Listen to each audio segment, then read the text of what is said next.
talking about worship. And so I said at the beginning of this series, we're going to do this every week. So I want to do this every week. So I keep my word, but also I think it's good. So we're going to offer a prayer to God. And that prayer is for us to see the great value of God. Because really our problem in worship is that we don't value him the way that we should. He has intrinsic value. His value never changes, and that value is eternal. It's infinite value, but we don't always see it that way. So if you would bow your head and close your eyes and join me and just offer this prayer, God, help me to see your great value. So you say that to him silently where you are, and I'll say that for us. Father, we come before you, and we know that you're valuable. There may be somebody here that has not come to that conclusion yet. But I know that you're valuable, but I need to see your value even greater. And there is, in my vision, in our vision of who you are, we still don't see how valuable and how great your worth is for our lives. So that's our prayer for today as we kick off our time together, that we would see more of who you are so that we would worship you in a way that honors you. And it's in your name we pray. Amen. So today we're going to talk about being prepared for worship. And I want to ask you the question, did you do anything this morning before you came to prepare yourself to meet with God? In other words, did you take some time this morning to make sure that your heart was in the right place to sing his praises, to pray to him, to approach him? That's an important question that I think we all should do every time we go to worship. And the reason is, if you weren't here a few weeks ago, I've been gone a couple of Sundays, but I threw out the idea that sometimes that when we come to worship God, we serve up our worship to him in a way that's unworthy of him. And so I use this illustration, like if you were going to serve up a meal, I had a china plate from our house, which was clean, it's valuable, and it says something about what's going to be on the plate is good. And so if like you had steak and potatoes and all of that, and you put it on a china plate, it's something that would be accepted. And then also I had a trash can lid if you weren't here, and on that trash can lid, you could take that same meal and put it on that trash can lid and offer it to somebody, and I think most of us would reject that. And I think often when we come to worship God, we're trash canning. So we basically have a trash can lid that we're offering to God and saying, this is what I give you. And so I believe God would reject that type of worship, and so we don't want to have that type of worship. And one of the ways that we do that is we don't examine our relationships with people. And so that's what I want to talk to you about today, is being prepared to worship by being reconciled with those around you, because the way that we are worshiping God is reflected in how we relate to other people.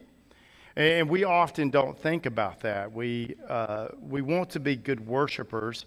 And so what I think I want to start with today is Matthew chapter 21. We're going to have several texts. Typically, I just have just a few texts on Sunday morning that we kind of dive into pretty deeply. But today, I've got several places I'm going to jump to, and there's a lot to be said about this issue. But I was thinking about this story about Jesus' life. You ever heard the story where Jesus cleanses the temple? And I don't know if you realize this. So when you become a believer in Jesus Christ, the temple is no longer like a place in Jerusalem. The temple is you. And so the temple that you need to be thinking about getting cleansed is your own heart. And so I want to read to you this real quickly. And this is really a prayer for me, for all of us, that this would happen to us on a regular basis. And it says that Jesus entered the temple, and he drove out all who sold and bought in the temple. So even in Jesus' day, there were people who were consuming worship. They weren't being consumed in worship. They were consuming worship. And so it says, and he overturned the tables of the money changers and the seats of those who sold pigeons. And he said to them, it is written, my house shall be called a house of prayer, but you make it a den of robbers. And then I want you to notice what happens after the tables get turned. And the blind and the lame came to him in the temple, and he healed them. But when the chief priests and the scribes saw the wonderful things he did, the children crying out in the temple, Hosanna to the Son of David, they were indignant. And they said to him, do you hear what these are saying? And Jesus said to them, yes. Have you never read, out of the mouth of infants and nursing babies you have prepared praise? And leaving them, he went into the city of Bethany, and he lodged there. And the reason this came to mind is what we need is a regular overhaul, because we, in our culture, become consumers of worship. We're on Spotify downloading songs. I like this song, I don't like this song, and I wish we'd have done this, and I wish we'd have done that. And so we never stop to think, are we just consuming worship on a regular basis, or are we consumed with the worship of our God?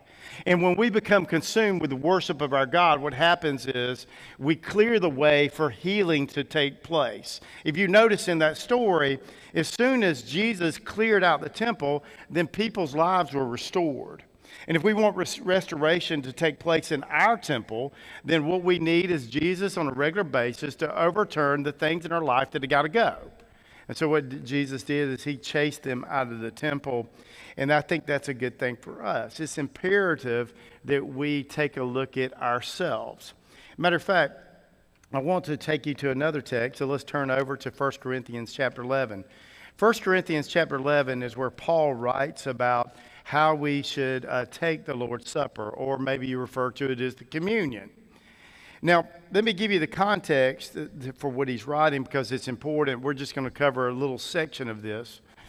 But Paul is writing for instructions for the church when they gather to take communion. We often do that once a month in our worship services as an act of worship to remember what Jesus has done for us. That should be something that we remember on a regular basis, that Christ has shed his blood and his body was broken on our behalf. And so what was happening in Corinth at the church was they were gathering together, and they did not take this time together of communion seriously. So what they were doing, as so Paul says, I'm going to give you some instructions about this, and really what they were doing in the process was they were taking it, and what Paul is going to talk about, an unworthy manner. In other words, they were coming before the Lord in an unworthy manner. They were not taking it seriously. So what were they doing? I would say, because I'm coming up with a new term here, they were trash canning. They weren't serving up their worship on the fine china plate, and so they were basically trash canning the moment. And so it's important for us to understand what was taking place. And so what he refers to you can go read the context in 1 Corinthians 11, that they were divisions and factions among the group. So you ever been at church and there are people who don't get along, and they got this group over here and this group over there? That doesn't happen at Grace Point, by the way, right? So they were all split off, right? So you got this one group.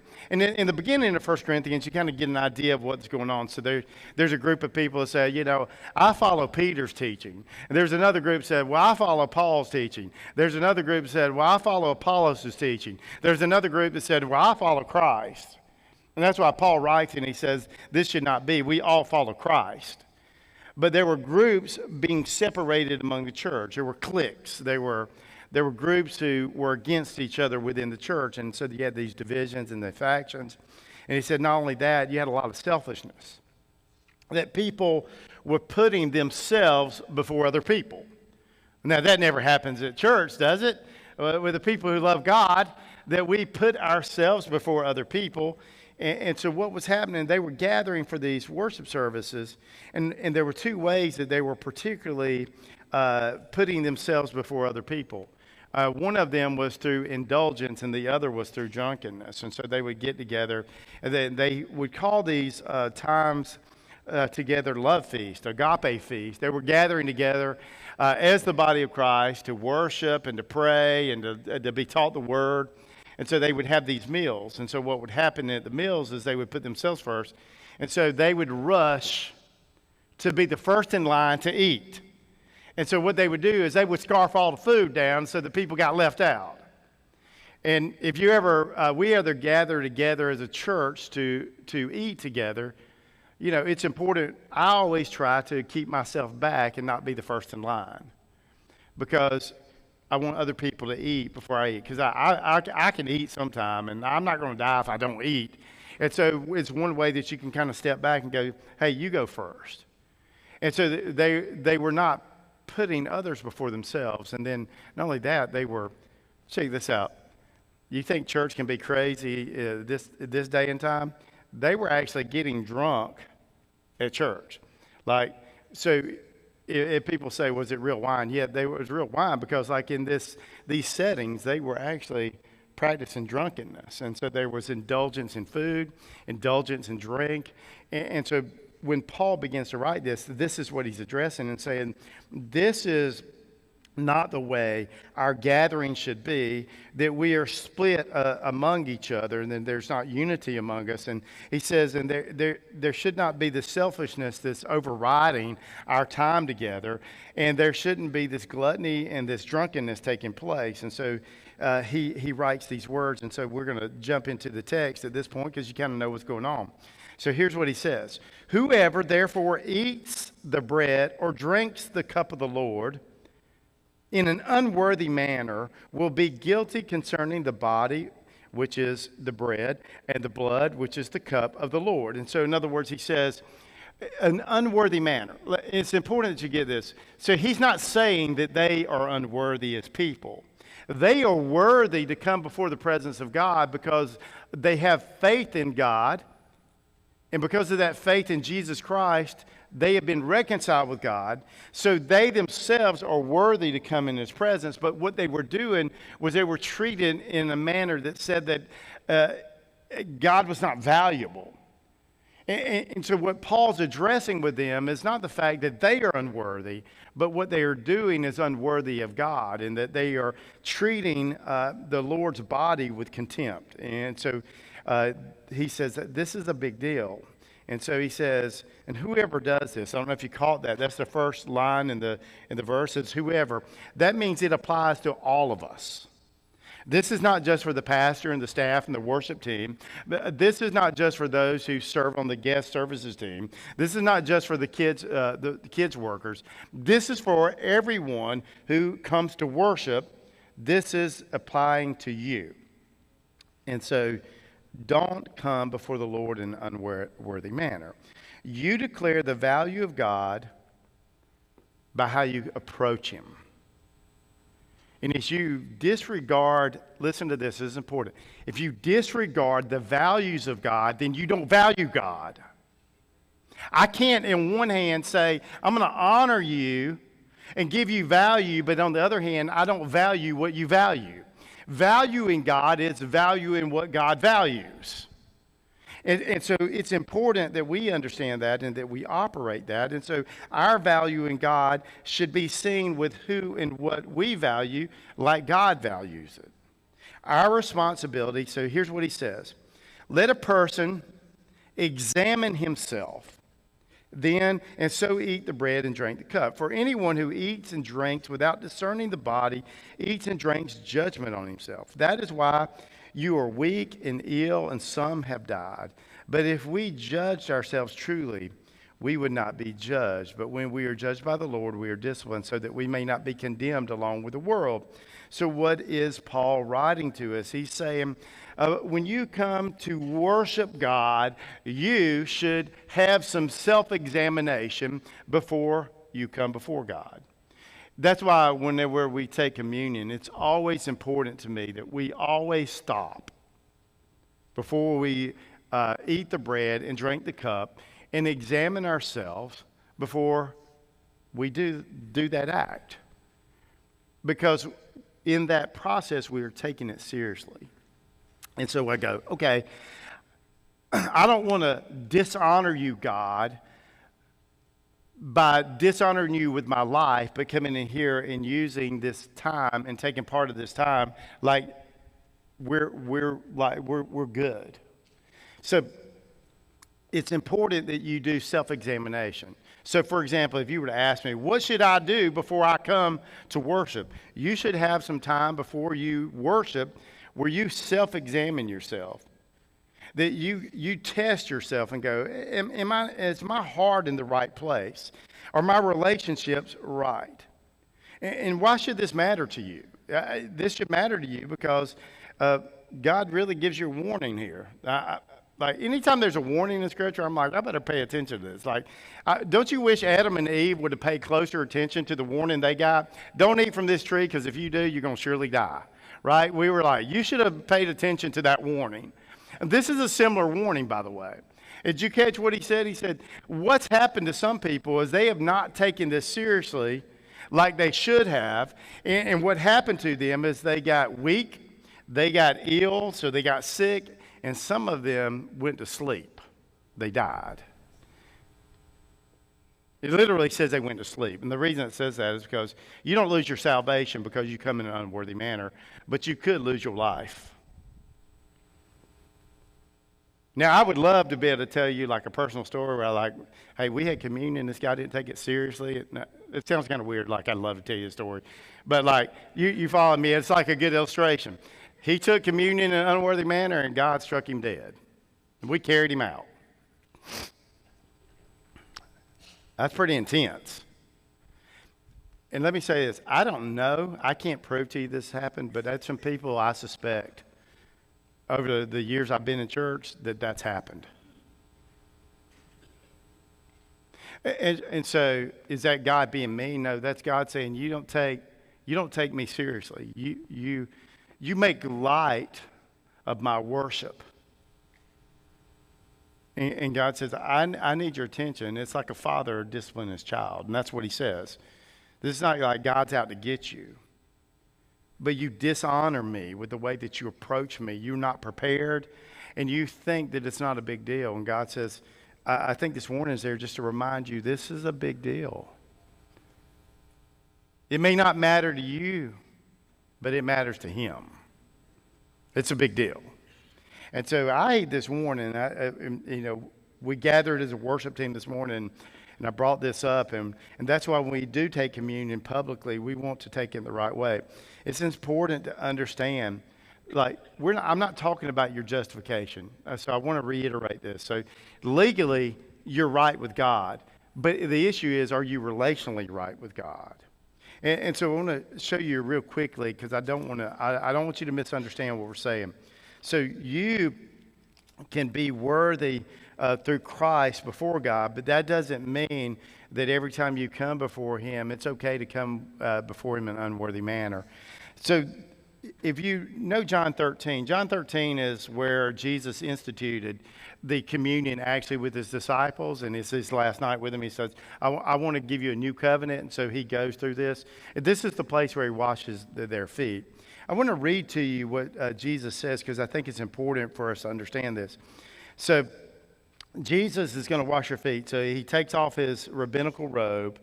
He gets a basin. He puts water in it. He's going to wash their feet. And so picking up at verse 6 in chapter 13, here's what he says. He came to Simon Peter, who said to him, Lord, do you wash my feet? And Jesus answered him, what I am doing you don't understand now, but afterward you will understand. Like you don't get it in the moment, but you're going to get it later. And Peter said to him, you shall never wash my feet. So think about this situation. So Jesus is going to wash his feet, and Peter's like, you're not washing my feet. And he's not saying that because he dislikes Jesus. He's honoring Jesus to say, I'm not going to allow you to treat me like a servant when I should be washing your feet. And so Jesus answered him and said this, if I do not wash you, you have no share with me. And so Simon Peter said to him, Lord, not my feet only, but also my hands and my head. In other words, I'll get the whole bath, basically. And Jesus said to him, the one who is bathed does not need to wash except for his feet, but is completely clean. Take note of that. And you are clean, but not every one of you. For he knew who was to betray him, Judas Iscariot. And that's what he said, not all of you are clean. So in other words, what am I saying? I'm saying we come to worship God, and we're worthy to be in his presence to do that through Jesus Christ. Because what he's saying here is that you've had a bath. You've been washed. You've been baptized. So My standing before God for me to come to worship him at all is because I'm clean.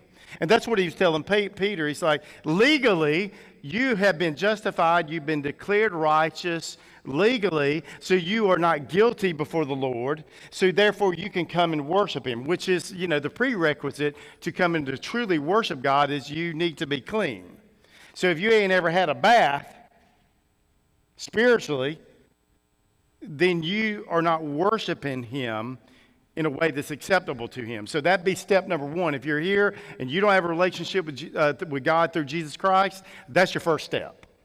All right, so I've taken that step. Then my next step is, okay, I'm going to go worship God. So what he's saying is, like, Peter, your problem is you've been walking around the Jerusalem streets with sandals on, and you got dirty feet.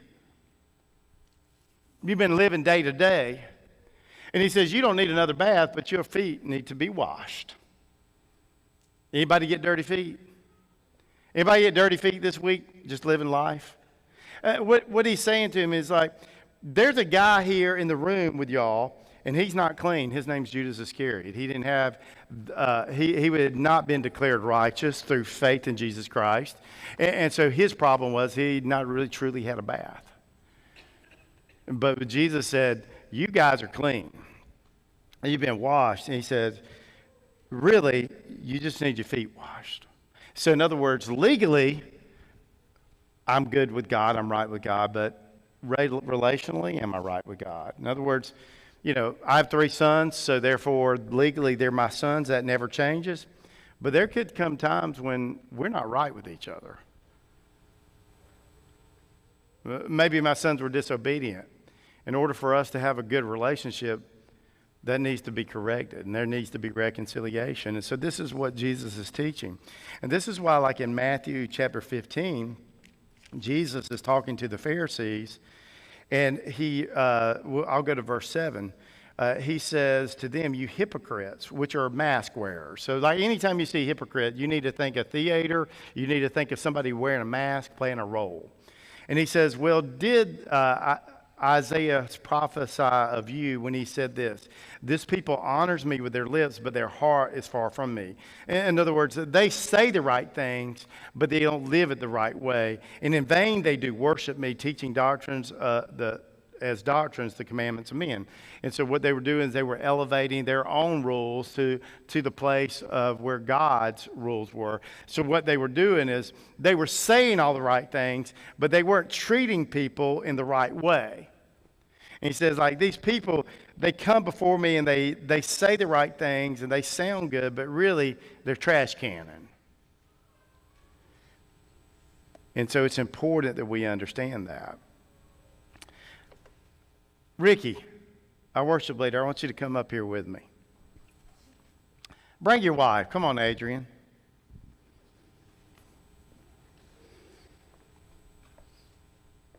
That awkward moment while they make this long journey. Speed it up. So.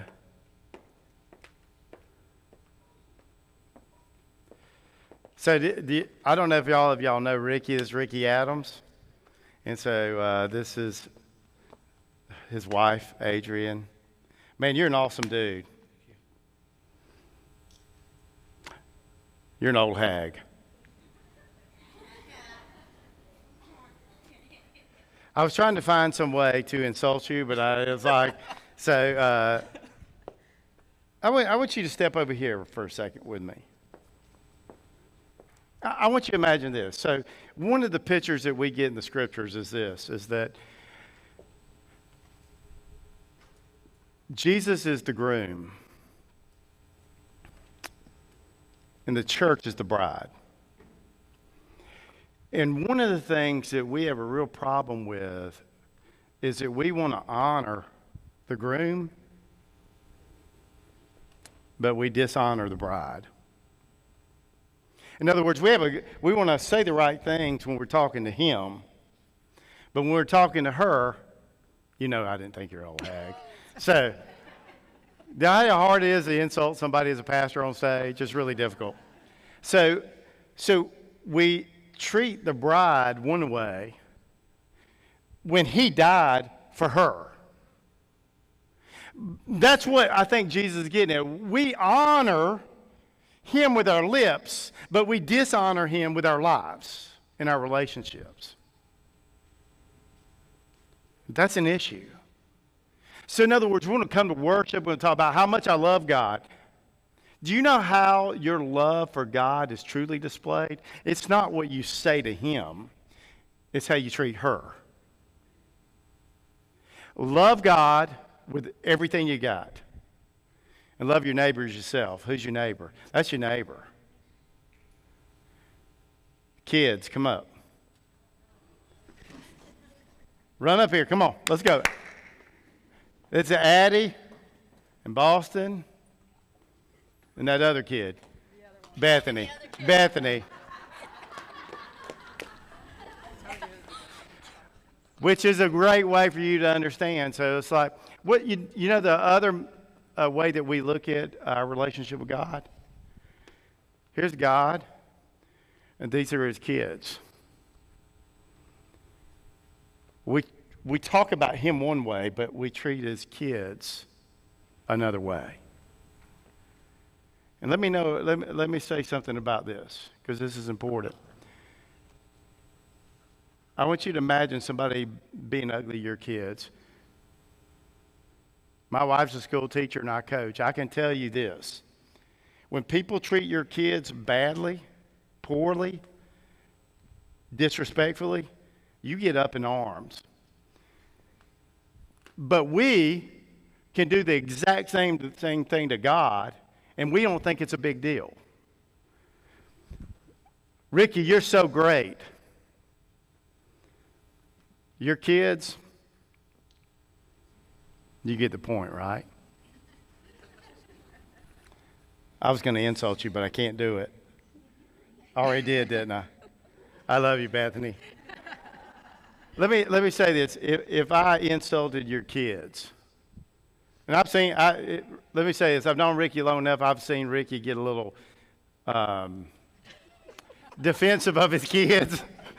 We'll just say it that way. But we feel free to do that to God all the time. We're going to come in and sing your praises. Oh, God, how wonderful you are. You're great.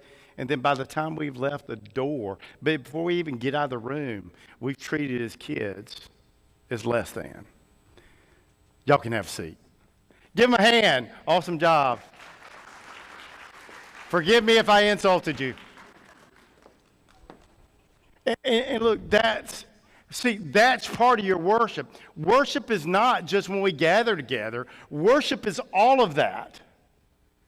So in other words, if I'm going to say I value you, God, I've got to value what you value. What does God value? He values people who are made in his image.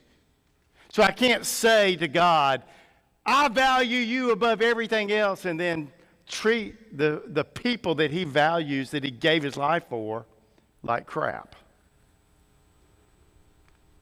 So what do? Matthew chapter 5, Sermon on the Mount. Jesus talks about dealing with your anger in relationships, and not insulting your brother. And in the end of that little section, I want to read to you what he says. He says, so if you're offering your gift at the altar, and there remember that your brother has something against you, leave your gift there before the altar and go. First be reconciled to your brother, then come and offer your gift. And so it's really a 6-step process. God, I want to tell you how great you are. I'm going to come and sing your praises. I'm going to offer my talents and my gifts. I want to pray before you. I want to preach before you. So what happens if you realize, when you're doing your self-examination, you realize that somebody's got something against you, that you've offended somebody, that there's the relationship that's in a horizontal way, like with other people, that somebody you're not right with? What do you do? Because that's really what this is about. So when we're talking about examining yourself, the place I want you to examine is, Are you right relationally with people? Because you can't be right with God if you're not right with people. And so if that's the case, what do you do? And so what he says is basically the process in which you and I have got to take is to say, okay, first step is I don't go to worship, or if I get there and I realize I got a problem with somebody or they got a problem with me, what do I do? And this particularly says that if somebody's got a problem with you, what do I do? So I don't go to worship. And then the second step is you leave your gift at the altar. And the third step is you go to your brother. It's your responsibility, which, by the way, is a massive point. When someone has an issue with you, you are not to wait for them to come to you. You are to take responsibility and go to them and to try to reconcile that relationship. That's on you. Jesus didn't leave that as an option. He said, well, you just wait. He says, I want you to take responsibility before you come to sing my praises, and I want you to go make that right. And look, those are hard conversations. But those are the conversations that you and I must have with people. Hey, I realize that you're upset with me. How do we make this right? How do we get peace with one another? And then the fourth step is, so you seek to be reconciled with your brother. And then you return to worship is a fifth step. And then the sixth step is then you worship. And is this real? I read this passage years ago. It's over 20 years ago. I was a youth pastor at a church. And I knew that someone had gotten offended by me. I remembered. I realized this person is not right with me. I came across this passage. I was like, what do I do with that, right? I mean, am I supposed to not just go to worship? I mean, like I'm on staff. Like, you know, I don't know if I can just skip worship. Like people don't think I'm not working. And so I struggled with this until I got to the place where I went to meet with my pastor. And I said, hey, here's my situation. This guy's got a beef with me. I haven't had an opportunity over the week to really sit down with him and make this right. I want to be reconciled with him. I'm reading this text here, and I'm like, I don't think that I'm free to come in and worship, because I think if I do that, I'm taking God lightly, and I don't think I'm honoring him with my life. And so I don't want to honor him with my lips and to be playing a hypocrite in the moment. And so I asked him for permission if I could just sit that worship service out until I made it right the next week. And he gave me the thumbs up. He gave me the approval to do that. So when the church was gathering to worship, I just stayed in my office, reading the word and praying. How to have that conversation.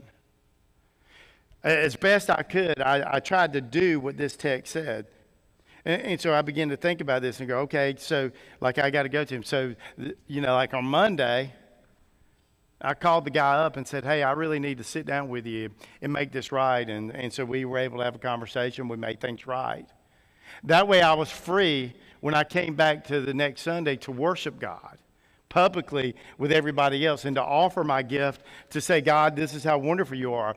Because it's important that we understand if we value God, we have to value what he values. What did he value? He valued us, so he reconciled us to himself. So it's my responsibility when I'm not right with another person to reconcile myself with that other person. So if I've offended them, it's on me to go and make that right and ask them to forgive me. And I would even flip it to this side and say, if you've got a situation where you've got something against somebody else, you would do the same thing. It doesn't say that in the text, but I think that that's the same thing. It's like I should seek to have reconciliation in all my relationships before I come to God and worship him.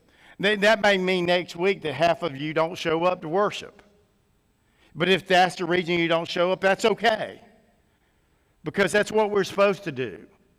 I'm giving you my permission. If you're examining yourself and you see that you're not right with other people, make that right before you come to worship. That's only going to improve our worship. That's like turning over the tables so that we see restoration take place. And that's what we want to see happen. And so I know the question always comes up. So what if I go to somebody and they won't allow me to be reconciled with them? Because we've all had that happen, right?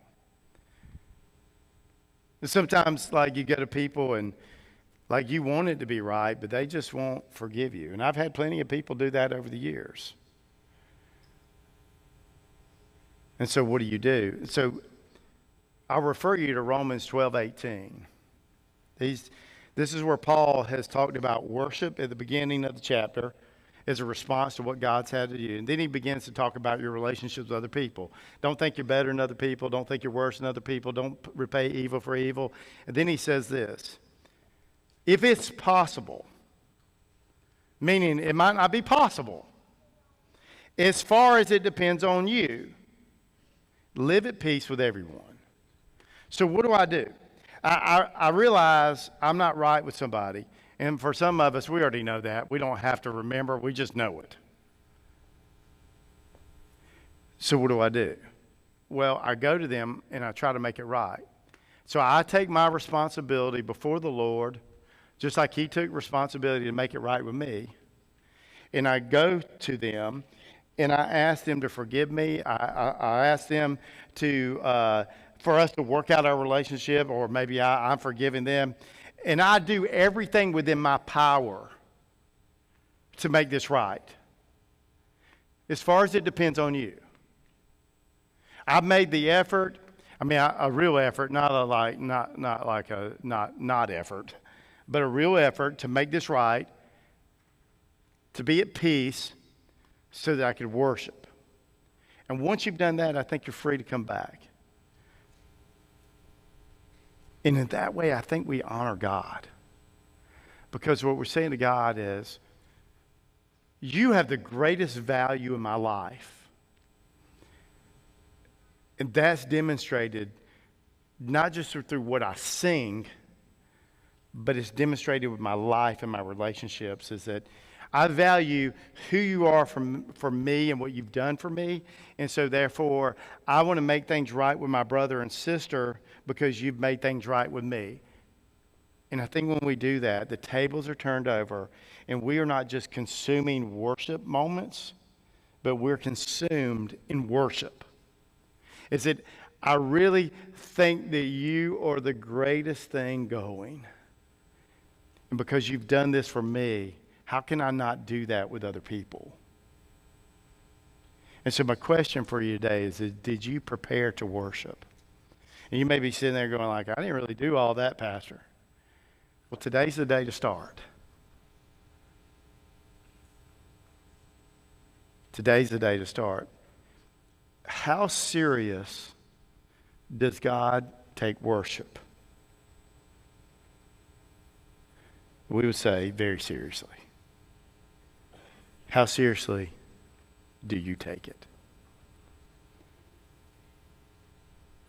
I want to take worship as seriously as he takes it. Because that's true worship. If I'm going to be right with God, I must be right with the people around me. As far as that depends on me,